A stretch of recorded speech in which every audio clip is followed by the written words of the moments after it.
Saudações e complicações, queridos amigos, sejam todos muito bem-vindos a mais um vídeo do nosso canal. No vídeo de hoje, você vai conferir o relógio mais top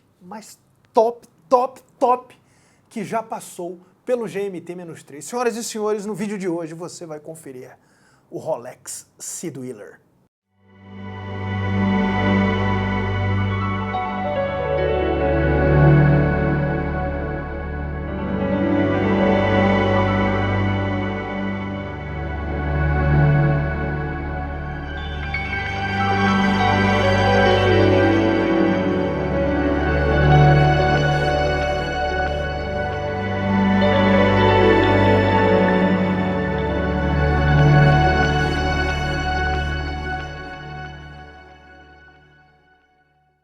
Saudações e complicações.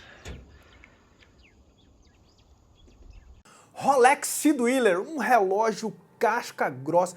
Pensa num relógio de mergulho bruto. É o relógio que você vai conferir aqui no nosso canal no vídeo de hoje, mas antes eu vou convidar você a se inscrever. Já se inscreve aí se você não é inscrito, dá o like, já deu o like aí, aciona o sininho para você ser notificado, ajuda pra caramba aí a nossa produção de conteúdo e agora você vai conhecer um pouco da história e esse carinha aqui, que é o Rolex 126600 Seedwheeler. Cara, um dos relógios mais... Sempre que eu coloco uma caixinha de pergunta, toda vez alguém me pergunta, Leandro, qual que é o seu relógio dos sonhos? Assim, se você pudesse ter um único relógio. E eu sempre coloco esse carinha aqui. E olha que eu nem tinha pego ele, filmado, gravado, cheirado, sentido. E, cara, se confirmou. É um relógio extraordinário. A história desse cara aqui começa há mais de 70 anos atrás com a criação do Submariner. Em 1953, a Rolex apresenta o seu primeiro relógio de mergulho, o Submariner. Já haviam ali alguns relógios utilizados para o mergulho, principalmente ali na Segunda Guerra Mundial, mas ele é tido assim como o primeiro relógio totalmente voltado para o mergulho. A atividade do mergulho cresceu muito nos anos 50, principalmente por conta dos militares que mergulharam ali na época da Segunda Guerra Mundial. Começou a crescer exponencialmente a atividade de mergulho e, é claro, as marcas de relógio queriam poder fornecer ferramentas para que essa atividade fosse cada vez mais segura. Aí sim, a gente tem a entrada dos grandes relógios de mergulho ali na década de 50. A Comex, existia uma empresa francesa de mergulho chamada Comex, que comprou ali vários relógios da Rolex para fazer, para que seus mergulhadores pudessem utilizar ali para as suas prospecções. Ali nos anos 50 começou-se a buscar petróleo em águas cada vez mais profundas. E ali houve a necessidade dos mergulhadores começarem a utilizar aquelas câmaras hiperbáricas, que são câmaras onde os mergulhadores ficam confinados e ali eles vão sendo submetidos a aumento de pressão. Se você não pode, na composição do nosso ar tem nitrogênio, né? 78% é nitrogênio, só que se você comprimir nitrogênio num mergulhador, dá narcose. Então os caras tiveram que substituir o nitrogênio por hélio. Então os caras começaram naquelas câmaras hiperbáricas a sofrer essas alterações de pressão e na utilização dos relógios, a Comex depois falou, olha, existiram casos em que no ato da descompressão, alguns cristais simplesmente explodiram. Aí os caras foram pesquisar por quê? Porque o hélio entrava no relógio. E quando ele entrava no ato da descompressão, pelo princípio de Boyle, o relógio ficava com esse hélio pressurizado dentro do relógio, né? Então ali alguns cristais acabavam explodindo e isso daí era um risco. A Comex falou isso para a Rolex e aí eles começaram a desenvolver então uma maneira de tornar esse mergulho mais seguro, de não ter esse tipo de problema durante a despressurização. Nas câmaras hiperbáricas nasceu então a válvula de hélio para os relógios. A princípio em alguns submariners, mas o Seedwheeler ele foi criado para essa atividade pela Rolex, especificamente para mergulhadores saturados. Esse carinha aqui chegou ao mercado profissional em 1967 e 1971 para o público chegava ali o 1665 Seedwheeler, chamado de Single Red. Por que Single Red? Porque ele tem ali um nomezinho em vermelho, Seedwheeler em vermelho. Quando as marcas começaram a observar esse lado de produzir um relógio que fosse mais resistente a essas câmaras hiperbáricas, a solução que a Rolex apresentou foi uma solução ali bem mais elegante, né? Mas outras marcas partiram ali para produzir um relógio mais bruto.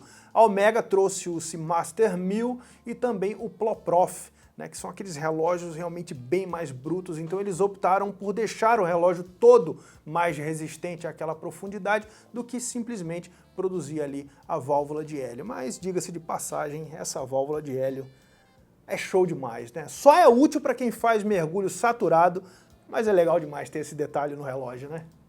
Ah, e uma curiosidade, quando a Comex procurou a Rolex para desenvolver um relógio de mergulho, a Rolex forneceu para eles os Submariners, o modelo é o 5514 Comex, vem escrito Comex ali na parte da frente, e como eram relógios voltados ali só para aquela empresa, são relógios raríssimos de se ver aí hoje em dia. Mais uma curiosidade do Submariner, e aí você tem todo esse ambiente criado ali nos anos 50 e 60 para a chegada deste camarada aqui, o Sid Wheeler. Tiveram aí várias versões ao longo do tempo, mas todas voltadas assim para o mergulho extremo. Se no Submariner a gente tem um relógio para mergulho, mas assim mais pragmático, né? Mais simples, aqui a gente já tem um relógio voltado para um mergulho muito mais profundo, né? Afinal de contas, a gente está falando desse modelo aqui, um relógio que vai a 1.220 metros de profundidade, bem superior aí aos 300 metros do Submariner. Tem o Deep Sea, né, que é o que vai para as Fossas Marianas, enfim, pode ir e voltar funcionando, mas é um relógio muito bruto. Inclusive, parte do desenvolvimento do Sid Wheeler também foi ali nos anos 50 no desenvolvimento, né, do formato de caixa para conseguir atingir essa resistência. Tiveram aí alguns mergulhadores da Marinha Americana no Trieste, né, que foram ali para as Fossas Marianas, e tinha um Rolex preso ali na parte de fora desse submarino. Daí toda essa tecnologia, né, experimental ali da Rolex acabou sendo traduzida neste relógio de mergulho aqui. E o Sid Wheeler, ele não deixa a elegância de lado. É um relógio muito bonito, você está conferindo imagens dele aí ao longo do vídeo, é realmente um relógio extraordinário. É um relógio assim, é um relógio bruto, né? Você olha para esse cara aqui, não tem como você não pensar em utilização em plataforma. Realmente, relógio para você ver ele todo arranhado, gasto, sujo, usado. É um relógio realmente para você não ter o carinho que muita gente com o Submariner tem. Relógio simplesmente extraordinário. E aqui você tem toda a tecnologia Rolex, né? Falando um pouquinho do relógio em si, a gente tem um relógio aqui de 43 milímetros, ele tem 22 milímetros de pulseira, a altura dele é de 15 milímetros, e esse modelo aqui, que foi lançado em 2018, né, o Sid Wheeler deu uma paradinha em 2008, ficou aí 10 anos dormindo, quando chegou veio com o Cyclop, que é essa tão amada quanto odiada lente de aumento que você confere aí agora. Uma curiosidade, já viu que toda a propaganda da Rolex, a data está no número 28? Sabe por quê? Porque segundo a Rolex, essa é a data que mais preenche a janela de data, então isso daí dá uma maior harmonia para o conjunto. Mais uma curiosidade aí para você aprender aqui no GMT-3. E o relógio é extraordinário, cara. É lindo demais. Você tem aqui toda, realmente, como eu disse, toda a tecnologia Rolex nesse carinha aqui. Você tem o aço 904L, não é o 316, que ele é muito mais resistente à corrosão. Então você pode mergulhar tranquilamente numa piscina de ácido clorídrico que você vai, mas o seu Rolex fica. Então pode mergulhar super tranquilo. Aqui a gente tem toda uma concepção realmente voltada para o mergulho.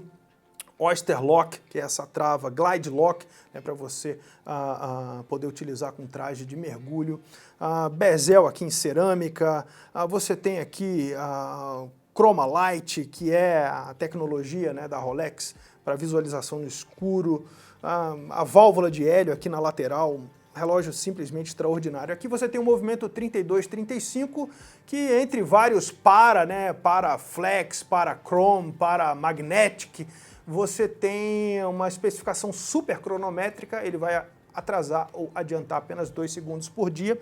Ele é um super COSC digamos assim, e ele tem 70 horas de reserva de marcha. Um relógio muito, muito legal. Tudo aquilo que eu achava que seria é muito mais. O preço desse relógio, esse relógio hoje é vendido por R$96 mil, mas você encontra este modelo aqui, esse carinha aqui, 2018, na faixa dos seus 75, 76 mil. Não é um relógio barato, né? Mas é assim, é uma meta para você ter de vida, né? E é um relógio para você estar muito bem só com ele, aí a sua vida inteira, um relógio simplesmente extraordinário. O Sid Wheeler, que você está conferindo aqui no GMT-3. Você já deu like já nesse vídeo? Pô, daí, cara, dá o like aí, ajuda a gente pra caramba. Enfim, é isso aí. Gente, eu espero muito que vocês tenham curtido esse vídeo. Esse é um relógio simplesmente extraordinário. Sem palavras, relógio bruto. Olha só essa guarda aqui, cara. É bruta demais, cara. Tem o Triple Lock aqui, que é essa trava de mergulho tripla. Cara, sem palavras. Você viu, né? O que você achou desse relógio? Coloca no campo de comentários. Gente, um grande abraço. Que Deus possa te abençoar sempre, cada vez mais. E é claro que a gente se vê no nosso próximo vídeo. Tchau, tchau.